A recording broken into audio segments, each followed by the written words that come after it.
Hello बच्चों। आज जो हमारी क्लास होगी ना, वो 11th क्लास में जो हम सब्जेक्ट लेने से रिलेटेड होगी कि आप कौन सा 11th क्लास में सब्जेक्ट लें और आगे चल के आपके पास क्या स्कोप होंगे। क्योंकि एक्चुअली हम 10th के बाद कंफ्यूज होने लगते हैं, सर कौन सा सब्जेक्ट लें। आप बार बार सभी से पूछते हो, फ्रेंड्स से सलाह लेते हो, आपसे अपने बड़ों से, अपने भाई पापा मम्मी से सलाह लेते हो। और कई बार क्या होता है, फैमिली भी क्योंकि बच्चों को नहीं पता होता तो कुछ भी सब्जेक्ट दिला देते हैं, तो वो आगे चल के उसको मुसीबत बन जाता है। वो ना तो उसको समझ आता है, ना उसका कुछ एम है उस साइड पे, तो वो प्रॉब्लम क्रिएट करता है। इसलिए आज मैं आपके लिए एक वीडियो बना के लाया हूँ। आज ये आप इसमें देखिएगा, आप कौन सा सब्जेक्ट लेना चाहेंगे, आप कौन से एम के इच्छुक हैं। भाई आपको एयरफोर्स में लगना है, नेवी में लगना है, ये बीएससी बीकॉम वगैरह करनी है, उसके बाद कुछ अच्छा ऑफिसर रैंक बनना है, या आपको एसएससी वगैरह में कल रहा एमटीएस वगैरह या सीजल वगैरह इंस्पेक्टर बनना है, तो उससे रिलेटेड आज जो वीडियो होगी हमारी, इससे आप क्या होगा, ये आपके लिए इतना हेल्पफुल होगी कि आप डिसाइड कर पाएंगे कि आपको 12th में उसके बाद क्या करना है। फिर 12th में आप सब्जेक्ट ले लेंगे सही से, आप अच्छे पढ़ पाएंगे, आपके अच्छे मार्क्स भी आ पाएंगे, तो उससे आपको प्रॉब्लम नहीं होगी। ठीक है भाई, तो स्टार्ट करता हूँ मैं। Non medical, medical, commerce and art. 10th के बाद 11th में आपके पास ये 4 स्ट्रीम होंगे। नॉन मेडिकल होगा, मेडिकल होगा, कॉमर्स होगा और आर्ट्स होगा। अब देखिए इनमें डिफरेंस क्या है भैया, तो इनमें डिफरेंस देखो बताता हूँ मैं। नॉन मेडिकल में जो सब्जेक्ट होंगे आपके पास, देखिए हिंदी इंग्लिश तो सब में कॉमन है, हिंदी इंग्लिश तो होगा ही होगा। बाकी देखिए नॉन मेडिकल में फिजिक्स, केमिस्ट्री और होगी मैथमेटिक्स, ये 3 हो गए। ये कहाँ पे होंगे? नॉन मेडिकल में। अगर अब मैं मेडिकल की बात करूँ तो केवल इसमें किसका डिफरेंस भाई? मैथमेटिक्स का डिफरेंस है। किसका डिफरेंस है? मैथमेटिक्स का। इसमें फिजिक्स और केमिस्ट्री ये दोनों तो होंगे ही होंगे, ये दोनों होंगे भाई मेडिकल में। अब लेकिन क्या नहीं होगा? मैथ नहीं होगा। मैथ की जगह क्या होगा भाई? बायो होगा। तो मैथ और बायो का डिफरेंस है मेडिकल और नॉन मेडिकल में भाई। अब बात करूँ मैं कॉमर्स की, तो कॉमर्स में हमारे पास जो सब्जेक्ट होते हैं वो होता है, एक तो बिजनेस, एक होता है अकाउंटिंग, और एक को मैथ में आप कोई सा भी ले सकते हैं। आपके पास ऑप्शन होता है भाई, आप मैथ लेना चाहेंगे या एक को लेना चाहेंगे, इनमें से आप कोई भी ले सकते हैं। ठीक है, तो ये कॉमर्स के सब्जेक्ट हैं। आर्ट्स की बात करूँ तो आपके पास होता है हिस्ट्री, ज्योग्राफी, पॉलिटी और मैथमेटिक्स और इकोनॉमिक्स। तो ये होता है आपके पास आर्ट्स में। किस में होता है भैया? आपके पास आर्ट्स में होता है। तो आप इन सब्जेक्ट में से कोई भी सब्जेक्ट चूज़ कर सकते हैं। वो आपको जब आप लेंगे आर्ट्स से तो उसमें टाइम आपको बता दिया जाएगा भाई ये आपको सब्जेक्ट ले सकते हैं, इसके साथ ये कंपलसरी है, ये आपको लेना होगा। इसमें भी आप मैथमेटिक्स ले सकते हैं आर्ट में, क्योंकि अगर आप मैथमेटिक्स के इच्छुक हैं और आप आर्ट भी लेना चाहते हैं तो आप आर्ट में मैथमेटिक्स ले सकते हैं। आप कॉमर्स के इच्छुक हैं, अगर आप फिर भी आप मैथमेटिक्स लेना चाहते हैं तो आप फिर भी आप मैथमेटिक्स ले सकते हैं। ठीक है भाई। देखिए अब नॉन मेडिकल लिया है मैंने भाई, मैंने मेरी 12th क्लास हो गई। अब मैं सोचते आप सर अब मैं अब क्या करूँ। तो सबसे पहला जो नॉन मेडिकल लेने का एम होता है बच्चों का, वो होता है इसका मेन एग्जाम। वो क्या होता है भाई? वो होता है इसका आईआईटी का एग्जाम, आईआईटी जेई या एआई ट्रिपल ई। इसमें आप क्या बनते हैं? बीटेक बनते हैं, बीटेक इंजीनियर। जो ये पुल वगैरह बनाते हैं इनको बोलते हैं भाई सिविल इंजीनियर, यानी कि जो कंस्ट्रक्शन का काम करते हैं, बिल्डिंग्स वगैरह बनते हैं, इनके डिज़ाइन वगैरह तैयार करते हैं, वो बीटेक इंजीनियर भाई। जो मैकेनिकल का काम करते हैं, वो मशीनरी होती हैं, जो जैसे आपके पास आपके घर में अब जो मोटरसाइकिल व्हीकल है, ये कार गाड़ी है, ये होते हैं मैकेनिकल इंजीनियर्स, जो मैकेनिक का काम करते हैं भाई, गाड़ी वगैरह बनाते हैं। एक होता है कंप्यूटर इंजीनियर्स, जो कंप्यूटर का वगैरह काम करते हैं, जो सॉफ्टवेयर वगैरह बनाते हैं, तो वो होते हैं कंप्यूटर इंजीनियर्स। तो इस प्रकार इसमें इंजीनियर के टाइप पे और भी होंगे शायद, क्योंकि जो इंजीनियरिंग स्टूडेंट वो बेहतर इस बारे में जानते होंगे। तो मैं आपको और भी देता हूँ भाई, इससे आप इंजीनियर बन सकते हैं, आप बीटेक कर सकते हैं। तो ये आईआईटी के लिए एंट्री होती है, क्योंकि बीटेक आपके जो नॉर्मल कॉलेज हैं वो भी करवाते हैं भाई, लेकिन आईआईटी कॉलेज है उसका एक अलग ही नाम है, अलग ही रुतबा है। सभी बच्चे उसमें बीटेक करने को दौड़ते हैं, क्योंकि उसमें अच्छी रेपुटेशन बनती है। ठीक है भाई, तो इसलिए आईआईटी इम्पोर्टेंट जो कॉलेज है वो इसलिए है। और आप इसका एग्ज़ाम 12th के बाद दे सकते हैं। 12th के बाद जो नॉन मेडिकल वाले बच्चों के लिए एग्ज़ाम होता है वो यही होता है। कौन सा होता है? आईआईटी का। तो आप बीटेक के लिए इच्छुक हैं तो आप ये एग्ज़ाम दे सकते हैं। अगर आप बात करूँ मैं मेडिकल की, तो मेडिकल के बाद है, मेडिकल लेने का एम मुख्यतः बच्चों का ये होता है कि उन्हें एमबीबीएस के लिए तैयारी करनी होती है, या फिर जो डॉक्टरी साइड है इसमें आप उनको जाना होता है कि या तो नर्स वगैरह बन जाएं या कंप्यूटर वगैरह बन जाएं, या उनको फार्मेसी वगैरह करनी है वो कर लें, या फिर और भी ऑपरेशन थिएटर के कोर्सेज होते हैं, यानी जो ऑपरेशन थिएटर में जो हेल्पर होते हैं डॉक्टर के, उनका कोर्स कर लें, या फिर लैब टेक्नीशियन वगैरह हैं उनका कोर्स कर लें। तो ये इनके लिए मेडिकल वगैरह लेते हैं बच्चे। तो इसमें जो हाईएस्ट पॉइंट है वो नीट का ही होता है भाई, कि नीट ही के लिए बच्चे प्रिपरेशन करते हैं, जिससे क्या होता है वो नीट का टेस्ट पास होने के बाद वो एमबीबीएस के लिए अपना जो डिग्री है वो शुरू कर देते हैं, एमबीबीएस की डिग्री। तो इसका जो मेडिकल का एग्जाम वो नीट होता है, और नीट करने के बाद आप क्लियर करने के बाद आप एमबीबीएस डॉक्टर के लिए पढ़ने जाते हो किसी भी कॉलेज में, आप जिसमें कॉलेज में सिलेक्शन होता है, और उसके बाद आप डॉक्टर बन जाते हो। तो ये डॉक्टर के लिए हो गया। कॉमर्स में आपके पास जो सब्जेक्ट आता है या जो टेस्ट देना होता है आपको, होता है सीए का। सीए का मतलब होता है भाई चार्टेड अकाउंटेंट। इसमें क्या होता है, आपको टेस्ट देने होंगे, इसमें भी 2 टेस्ट होते हैं आपके भाई। टेस्ट वगैरह के जो देख लेना आप, जैसे भाई आईआईटी का क्या शेड्यूल होता है, नीट का क्या शेड्यूल होता है, आप कहोगे तो आप कमेंट कर सकते हैं, मैं उनको अलग वीडियो बना दूंगा। लेकिन अभी के लिए बस इतना बता दे रहा हूँ कि जैसे जो सीए है इसमें 2 टेस्ट होते हैं भाई, फर्स्ट और सेकंड, आपको दोनों क्वालिफाई करने होते हैं। फिर इनके अलग अलग रूल्स रेगुलेशन होते हैं भाई, इसमें इतने मार्क्स होने चाहिए, इसमें इतने मार्क्स होने चाहिए, तब वो देख लेना खुद। तो देखिए चार्टेड अकाउंटेंट कॉमर्स में आप ले सकते हैं। कॉमर्स करने के बाद आप क्या बन सकते हैं, सीए बन सकते हैं। सीए का क्या काम होता है बच्चा, अकाउंटेंट क्या होता है, जो लेखा जोखा होता है ना सारा, जो हिसाब किताब रखता है वो उसको बोलते हैं अकाउंटेंट। ये क्या करता है, वेरीफाई करता है। अच्छी जॉब है सीए की भी, आप अगर और सर्च करोगे तो सीए के बारे में आपको और पता चल जाएगा भाई, ठीक है। घर बैठे अच्छा कमा सकते हो सीए से, अगर आपको अच्छी खासी नॉलेज है, आपकी अच्छी खासी रेपुटेशन है, अच्छे ढंग से आप पढ़े हो तो भाई। तो ये होगा सीए। और आर्ट्स की बात करूँ तो आर्ट्स के बाद कोई ऐसा एग्जाम होता नहीं है भाई।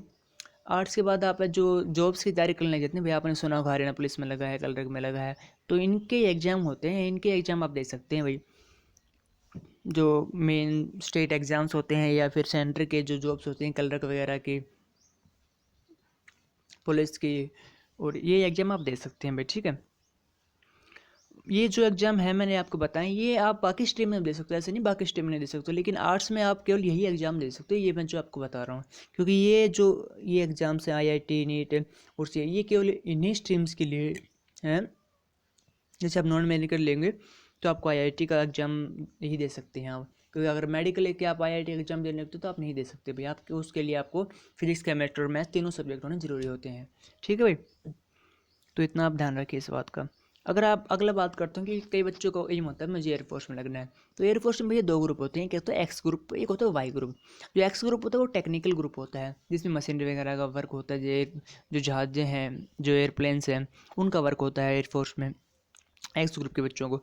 और जो वाई ग्रुप का है उनको अलग अलग डिफरेंट टाइप्स के वर्क दिए जाते हैं भाई, उनका जो टेक्निकल वर्क है उनसे दूर रखा जाता है भाई, थोड़ा वो उनमें इन्वॉल्व नहीं होते हैं।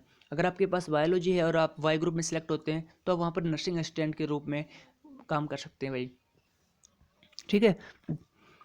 तो बता देता हूँ आपको। अब जो नॉन मेडिकल लेते हैं तो आप एक्स ग्रुप का एग्जाम दे सकते हैं। अगर आपके पास नॉन मेडिकल नहीं है तो आप, अगर आपके पास मेडिकल कॉमर्स और आर्ट्स है तो आप केवल एयरफोर्स वाई ग्रुप का ही एग्ज़ाम दे सकते हैं। लेकिन इसका मतलब ये नहीं कि आप एयरफोर्स में लग ही नहीं सकते, आप लग सकते हैं और वाई ग्रुप का एग्जाम भी दे सकते हैं, ठीक है भाई। और कई बच्चों का एम होता है कि मुझे नेवी में लगना भाई, तो अगर आपके पास नॉन मेडिकल है तो आप नेवी एसएसआर डबल ए का एग्जाम दे सकते हैं भाई। नेवी एसएसआर डबल ए के लिए आपको केवल और केवल नॉन मेडिकल की ही जरूरत होगी, बिना नॉन मेडिकल के आप नेवी डबल एसएसआर और डबल ए का एग्जाम नहीं दे सकते, क्योंकि ये बताऊँ ये अच्छी खासी रैंक होती है, इनमें आप जहाँ जो नेवी की जो शिप होती है उन पर वर्क करोगे। इसके अलावा ऐसी कोई और भर्तियाँ और कोई जॉब्स नहीं होती नेवी के लिए जिसमें आप उन शिप पर वर्क कर सको। उसके अलावा केवल आप कुक या हाइजीन वगैरह ही उस पर लग सकते हो। अब नॉन मेडिकल होना बहुत ज़रूरी है आप अगर नेवी में सेलेक्ट होना चाहते हैं भाई, ठीक है।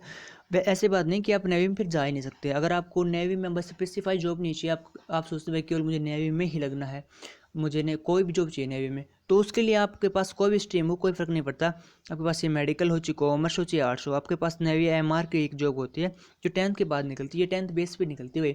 अब नॉन मेडिकल वाले बच्चे भी 10th बेस जॉब को दे सकते हैं। आपने अभी हाल ही में 10th की होगी, तो आप इस ध्यान रखना इस जॉब का कि ये शायद सितंबर में इसके फॉर्म निकलते हैं, आप फॉर्म भर सकते हैं भाई और नेवी एमआर का एग्जाम दे सकते हैं आप सभी के सभी, ठीक है। तो इससे आपका कुक या हाइजीन के थ्रू आपका एंट्री हो जाएगा नेवी में। अब अगला बात करूँ मैं, अब ग्रेजुएशन का बात करता हूँ भाई, मैं थोड़ा आगे चलते हैं क्योंकि आपको पता होना चाहिए आप कौन कौन से ग्रेजुएशन कर सकते हो, क्योंकि 12th के बाद आप जागरूक हो गए कि भैया मुझे तो बीएससी नहीं करना, मुझे बीएससी समझ नहीं आ रहा, मुझे तो बीए करना है, अब मैं क्या करूँ, अब मुझे क्या करना चाहिए। अब अगर आप आर्ट्स सेलेक्ट करते हो फिर आप कहते हो मुझे बीएससी करना है, तो आप नहीं कर सकते भाई बीएससी। तो वही बताता हूँ आपको कि आप कौन से स्ट्रीम से क्या कर सकते हो। अगर आपके पास नॉन मेडिकल है तो आप क्या क्या कर सकते हैं कि आप बीटेक कर सकते हो, बीटेक कर सकते हो, बीएससी कर सकते हो, बीकॉम कर सकते हो और बीए, यानी कि जो भी स्ट्रीम होते हैं सारी सारी जो बैचलर डिग्री होती हैं वो सारी कर सकते हो अगर आपके पास नॉन मेडिकल है तो। ऑल बीटेक डिग्री आप कर सकते हो, जितने भी आप बैचलर डिग्री हो सारी कर सकते हो। जैसे बीटेक हो, चाहे बीकॉम हो, चाहे बीएससी हो, चाहे वो बीए हो, चाहे फिर वो बीबी हो, चाहे वो बीसीए हो, आप सभी ये डिग्री कर सकते हैं। अगर मैं मेडिकल की बात करूँ तो मेडिकल में आप जो ये बीटेक है, बीटेक को हटा दें। बीटेक के अलावा जो डिग्री हैं वो आप जैसे बीएससी हो गई, बीकॉम हो गई, बीए हो गई और बीबीए, बीसीए ये आप कर सकते हो। बीसीए का भाई कंफर्म नहीं है, क्योंकि बीसीए एक कंप्यूटर के लिए है, कंप्यूटर डिग्री होती है, इसमें कंप्यूटर वगैरह आपको सिखाया जाता है, तो इसके लिए मैं कंफर्म नहीं, लेकिन बीबीए आप कर सकते हो। बीबीए होता है जो जो बिजनेस वाले होते हैं ना, जो जो मैनेजर लगते हैं कंपनीज में, ये इनसे रिलेटेड हैं, जो मैनेजमेंट के बंदे होते हैं ये बीबीए से रिलेटेड होते हैं। बीबीए के बाद एमबीए करते हैं, एमबीए नाम भी सुना होगा आपने बहुत जगह से, तो ये उनसे रिलेटेड होते हैं भाई, ठीक है। इसके पश्चात अगर मैं बताऊं, अब जैसे ये बीएससी आप देख रहे हो तो दोनों बीएससी में आपके पास डिफरेंस होगा भाई, क्योंकि अगर आप नॉन मेडिकल से बीएससी करते हो तो आपके पास मैथ सब्जेक्ट होगा, अगर आप मेडिकल से बीएससी करते हो ना तो आपके पास बायोलॉजी, यानी कि वो दो भागों में बढ़ जाएगा, फिर जूलॉजी और बॉटनी होते हैं दो टाइप बायोलॉजी की, तो उसमें वो डिवाइड हो जाएगा, ठीक है। अगर मैं कॉमर्स की बात करूँ तो कॉमर्स में आप बीकॉम कर सकते हो और बीए कर सकते हो, या फिर जो बीए है वो भी कर सकते हो, ठीक है भाई। आर्ट्स में बात करूँ तो आर्ट्स में भी आप क्या कर सकते हो भाई, ओनली बीए कर सकते हो भाई, बीकॉम भी नहीं कर सकते। क्या नहीं कर सकते आप, बीकॉम भी नहीं कर सकते, आप केवल क्या कर सकते हो, बीए कर सकते हो, ठीक है भाई। इतना ध्यान रखना आप इस बात का है। उसमें बीए भी कर सकते हो और जो बीबी है वो भी कर सकते हो आप आर्ट्स में, बीसीए भी आर्ट्स शायद आर्ट्स में कर सकते हो, तो बीसीए तो लगभग आप सभी में कर सकते हो, इतना बात आपका ध्यान रखना। और इसमें कंफर्म कर लेना आप शायद बीकॉम भी कर पाओ, लेकिन मुझे नहीं लगता आप बीकॉम कर पाओगे, क्योंकि आर्ट्स में केवल बीए या बीबीए जो बीसीए वगैरह ही होती हैं, ठीक है। अब आगे बात करता हूँ मैं। अब आपने सुना होगा कि आप 11th क्लास में या 12th क्लास में एक एनडीए का एग्ज़ाम देते हो, तो एनडीए का एग्ज़ाम एक यूपीएससी एक डिपार्टमेंट होता है, समझ लीजिए आप अभी के लिए यूपीएससी होता है, यूनियन पब्लिक सर्विस कमीशन। तो यूपीएससी कंडक्ट करवाता है इस एग्ज़ाम को, एनडीए का, नेशनल डिफेंस एकेडमी। इससे आप आर्मी में जा सकते हो। आर्मी में बताऊँ तो आपको मैं, या तो आर्मी में या नेवी में, एयरफोर्स, इन तीनों में किसी में भी जा सकते हो। तो इसमें डायरेक्ट ऑफिसर रैंक से एंट्री होती है, जो लेफ्टिनेंट लगते हैं उनसे एंट्री होती है सीधी है एनडीए, अगर आप एग्ज़ाम के लिए करते हैं। इसके लिए आपके पास ज़रूरी नहीं है आपके पास नॉन मेडिकल ही हो, मेडिकल ही हो, कॉमर्स हो, आर्ट, आपके पास कोई भी स्ट्रीम हो सकता है और आप एनडीए का एग्ज़ाम भी दे सकते हैं। लेकिन भैया जो एग्ज़ाम होगा ना उसमें मैथमेटिक्स आपको कंपलसरी आता है, उसमें आता ही आता है मैथमेटिक्स। लेकिन अगर आपको एनडीए के थ्रू नेवी और एयरफोर्स में जाना है ना, नेवी और एयरफोर्स में जाना है तो आपके पास नॉन मेडिकल होना ज़रूरी है भाई, इस बात का ध्यान रखें। अगर आपको आर्मी में जाना है तो आपके पास नॉन मेडिकल होना ज़रूरी नहीं है, बच्चे आपके पास कोई भी स्ट्रीम हो, नॉन मेडिकल, मेडिकल, कॉमर्स या आर्ट में कोई भी हो, आप किसी भी स्ट्रीम में हो, आप आर्मी में जा सकते हैं। लेकिन आपको नेवी और एयरफोर्स में जाना होगा तो आपके पास नॉन मेडिकल होना कंपलसरी होगा, नॉन मेडिकल होना कंपलसरी होगा। तो ये आप एनडीए का एग्ज़ाम दे सकते हैं, जस्ट आपको 12th में ही आपका ये एग्ज़ाम होता है, क्योंकि वो अपीयरिंग 12th मांगते हैं। अगर आप 12th में एडमिशन ले रखा आपने तो आप ये एनडीए का एग्ज़ाम दे सकते हो, ठीक है भाई। 11th में हो तब भी आप जाके दे सकते हो, लेकिन फिर आपको कंसिडर नहीं किया जाएगा, क्योंकि अगर आप पास भी हो जाते हो इस एग्ज़ाम में तो आपको लेंगे नहीं, क्योंकि आप वो 12th पास मांगते हैं। और इसलिए अपीयरिंग बोलते हैं भाई, जैसे अभी आप 12th में अपीयरिंग हो और आप इस एग्ज़ाम को दे सकते हो, ताकि आप 12th पास होने के बाद आपको वो कंडक्ट कर लें, ठीक है। एक होता है फिर इसके बाद यूपीएससी में सीडीएस का एग्ज़ाम, सीडीएस। अब सीडीएस जो एग्ज़ाम है वो भी जो नेवी, एयरफोर्स और आर्मी है इनमें ऑफिसर रैंक एंट्री होती है डायरेक्ट लेफ्टिनेंट रैंक से। जैसे हम देखते हैं हमारे आसपास भी आपको कोई भाई लग रहा होगा, भैया आपके पापा लग रहे होंगे, तो वो क्या लग रहे होते हैं, जैसे वो सोल्जर लग रहे होते हैं भाई, सिपाही या फिर हवलदार जिसको हम बोल सकते हैं, वो लगे हुए होते हैं, सूबेदार बन जाते हैं फिर उससे ऊपर रैंक। तो इनसे ऊपर रैंक होता है ये कि ये सोल्जर रैंक से होते हैं, लेकिन उस जो ऑफिसर रैंक स्टार्टिंग होती है वो लेफ्टिनेंट से स्टार्ट होती है, और आप एनडीए और सीडीएस के थ्रू ऑफिसर रैंक लग सकते हैं भाई। इसमें भी वही फंडा है सेम। अगर आपके पास नॉन मेडिकल है तो आप एयरफोर्स और नेवी में जा सकते हैं। अगर आपके पास नॉन मेडिकल नहीं है भाई तो आप एयरफोर्स और नेवी में नहीं जा सकते। आर्मी में जाने सीडीएस में भाई आर्मी का एग्जाम कंडक्ट होता है, आर्मी में आप लेफ्टिनेंट वगैरह लग सकते हैं। आर्मी में अगर आपको जाना है तो आपके पास कोई भी स्ट्रीम हो कोई फ़र्क नहीं पड़ता, आप कोई भी स्ट्रीम से आर्मी में जा सकते हैं भाई, ठीक है। इसके बाद मैं आपकी बात करता हूँ आईएएस की। आईएएस भाई जो इंडिया का सबसे बड़ा एग्जाम होता है, आईएएस क्या होता है, सबसे बड़ा एग्जाम। इसके थ्रू आप एसडीएम, जैसे आपने अपने शहर में सुना होगा भाई एसडीएम या डीसी का भी नाम सुना होगा आपने। जो डीसी होता है जिले का संचालक होता है भाई, एक पूरा डिस्ट्रिक्ट है वो एक डीसी के अंडर आता है, और एक जो ब्लॉक होता है वो एक एसडीएम के अंडर आता है भाई। तो जो डीसी है वो सबसे बड़ा अधिकारी होता है एक जिले का, और सबसे बड़ा भी इंडिया का एग्जाम है वो आईएएस का एग्जाम ही होता है। तो ये आईएएस का एग्जाम देने के लिए आपको कोई स्ट्रीम की आवश्यकता नहीं है, कोई भी स्ट्रीम हो आपके पास, कोई कोई प्रोफेशनल नहीं होना चाहिए भाई। जैसे आप कह सकते मेरे पास मेडिकल में आईएएस का एग्जाम दे पाऊंगा या नहीं दे पाऊंगा, तो आप पक्का दे पाओगे, कोई भी स्ट्रीम हो आपके पास आप आईएएस का एग्जाम 100% दे पाओगे बिल्कुल। क्योंकि किसी भी जिले का मालिक होने के लिए आपके पास ये ज़रूरी नहीं भाई मेरे पास मेडिकल हो नॉन मेडिकल हो, ठीक है। अब पक्का आप आईएएस का एग्ज़ाम दे पाओगे, ठीक है भाई। तो आईएएस के लिए कोई भी स्ट्रीम हो आपके लिए कोई फ़र्क नहीं पड़ता। इसके बाद अगर मैं बात करता हूँ आप लोगों की, तो कई बच्चे कहते हैं सर हमें तो लॉ करना है, तो लॉ भी भाई आप कर सकते हो, आपके पास कोई भी स्ट्रीम हो कोई फ़र्क नहीं पड़ता। जैसे वकील बनते हैं, जो बैरिस्टर बनते हैं, वो कोई भी आपके पास स्ट्रीम हो भाई, non medical, medical, commerce, art, आप लॉ आराम से कर सकते हैं, इजीली आप लॉ कर सकते हैं, का वकील बन सकते हैं भाई, ठीक है। आराम से वकील बन, और वकील बनने के बाद ही आप जो जज हैं ये बन सकते हैं। इनके लिए आपको ग्रेजुएशन होना ज़रूरी होता है, ठीक है भाई। क्या ज़रूरी होता है? ग्रेजुएशन करना। अब ग्रेजुएशन किसी भी स्ट्रीम से कर सकते हैं, ग्रेजुएशन का कोई बंदिश नहीं है, अब इससे ग्रेजुएशन होना चाहिए। ये केवल और केवल डिपेंड करता है जो नेवी और एयरफोर्स में, इनमें जो मेनली डिपेंड करता है। आपके पास भाई नॉन मेडिकल होना ज़रूरी है, मेडिकल होना ज़रूरी है, ये जो इंजीनियर बनने के लिए आपके पास नॉन मेडिकल होना ज़रूरी होता है, ये आपके पास ज़रूरी होते हैं। अब आपके पास अगला स्टेप लेके चलता हूँ मैं। अगर आप कहते हैं सर हमें तो ये ग्रेजुएशन वगैरह नहीं करनी, और मेरे तो एयरफोर्स में भी नहीं लगना, मुझे इंजीनियर भी नहीं बनना, मेरे को तो नेवी में भी नहीं लगना, मेरे को तो मतलब घर बैठे घर वाली जॉब चाहिए, घर वाली से, तो आपके पास ऑप्शन आता है एसएससी का भाई। एसएससी मतलब एसएससी ये होती है जो आपको कोई ऐसे घरेलू सी जॉब दे देगी बिल्कुल। क्योंकि आप कई बच्चों का एम होता है मुझे इंस्पेक्टर लगना भाई, तो इंस्पेक्टर आप एसएससी के थ्रू लग सकते हैं भाई, सब इंस्पेक्टर आप एसएससी के थ्रू लग सकते हैं भाई।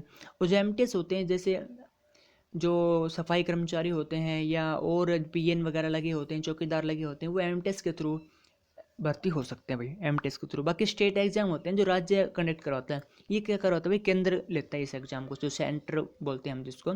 जैसे जो नरेंद्र मोदी के अंडर आएंगे वो एसएससी कंडक्ट करवाती है, और जो किसी भी राज्य हैं उसके मुख्यमंत्री उनके जो अंडर आते हैं वो जो स्टेट एग्जाम बोलते हैं भाई, उनको राज्य सरकार उनको कंडक्ट करवाती है।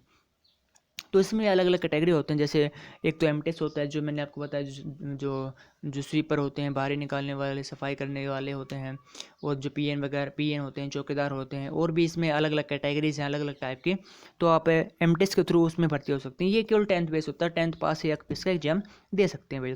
उसके बाद आता है CHSL, ये होता है 12th बेस, 12वीं पास के लिए होता है। इसमें आपको कोई भी सब्जेक्ट लेना, इनमें सब्जेक्ट की ज़रूरत नहीं होती भाई, कोई भी आप कोई भी एग्जाम ले सकते हैं। लेकिन CHSL में क्या होता है, अगर आपके पास मैथमेटिक्स है ना, तो ही आप एक DEO पोस्ट होती है, डाटा एंट्री ऑपरेटर, उसका एग्जाम दे सकते हो। केवल एक ही पोस्ट होती है भाई, वो DEO पोस्ट पे आप को मैथ जरूरी होता है। बाकी इसमें और पोस्ट होती हैं वगैरह की, LDC होती है, UDC होती है, SAP, PA, ये वगैरह पोस्ट होती हैं, पोस्टल असिस्टेंट, ये पोस्ट होती हैं भाई उसमें। तो आप उसका एग्ज़ाम भी दे सकते हो बिना किसी मतलब स्पेशल स्ट्रीम की। आप कोई पास कोई भी स्ट्रीम हो आप आराम से एग्ज़ाम दे सकते हैं। उसके बाद आता है CPO भाई ग्रेजुएशन बेस होता है। इसमें किसी भी पर्टिकुलर स्ट्रीम की आवश्यकता नहीं होती। आपके पास कोई भी स्ट्रीम हो, आर्ट हो, चाहे मेडिकल हो, चाहे नॉन मेडिकल हो, चाहे कुछ कॉमर्स हो, आप CPO एग्ज़ाम दे सकते हैं। CPO से आप क्या लगते हैं, SI रैंक भर्ती होते हैं सीधे दिल्ली पुलिस में, ठीक है भाई। दिल्ली पुलिस या और भी जो CRPF है, BSF है, इनमें SI भर्ती होते हैं, सब इंस्पेक्टर होता है, ठीक है। अगला मैं बात करूँ आपके पास CGL में आप डायरेक्ट इंस्पेक्टर भर्ती होते हैं भाई। और कई बच्चे सोचते हैं मुझे भाई IB है वो मुझे आईबी में जाना है। तो आईबी जो ये खुफिया एजेंसी नहीं होती भाई, आईबी रो, तो रो के लिए तो कोई स्पेशल भर्ती होती नहीं है, आपको आईबी से ही रो में जाना पड़ता है। क्योंकि रो वाले खुद आपको चूज़ करेंगे भाई, अगर आपको अच्छा परफॉर्मेंस कर रहे हैं तो वो रो वाले आपको ऑप्शन देंगे भाई आप रो में आ सकते हैं। तो आईबी में भी आप इससे जा सकते हैं सीजीएल से। तो वैसे तो इंस्पेक्टर रैंक स्टार्टिंग होती हुई, अगर आपको इंस्पेक्टर लगना है तो आप सीजीएल का एग्ज़ाम दे सकते हैं, और ये भी ग्रेजुएशन बेस होता है, आप ग्रेजुएट होने के बाद ही सीजीएल का एग्ज़ाम दे पाओगे। इसके लिए आपको कोई स्पेशल स्ट्रीम की ज़रूरत नहीं होती, कोई भी स्ट्रीम हो आपके पास आप इजीली एग्ज़ाम दे सकते हैं भाई। तो ये अपना एसएससी हो गया। तो मैंने आपको बता दिया अब आपका कौन सा स्ट्रीम आप डिसाइड कर सकते हैं। और आर्मी की बात और कर देता हूँ भाई मैं, क्योंकि आर्मी में सोल्जर रैंक कैसे लगते हैं भाई। कलर का अगर आपको लगना है आर्मी में तो आपके पास मैथमेटिक्स होना ज़रूरी होगा, कलर लगना है तो। और बाकी कुछ भी लगे आप, आपके पास कोई स्ट्रीम की आवश्यकता नहीं है आपको, कोई भी आपके पास चाहिए, मेडिकल हो, नॉन मेडिकल हो, आर्ट्स हो, आप लग सकते हैं आराम से। एक नर्सिंग असिस्टेंट की भर्ती और होती है आर्मी में, उसके लिए आपको बायोलॉजी होना ज़रूरी है।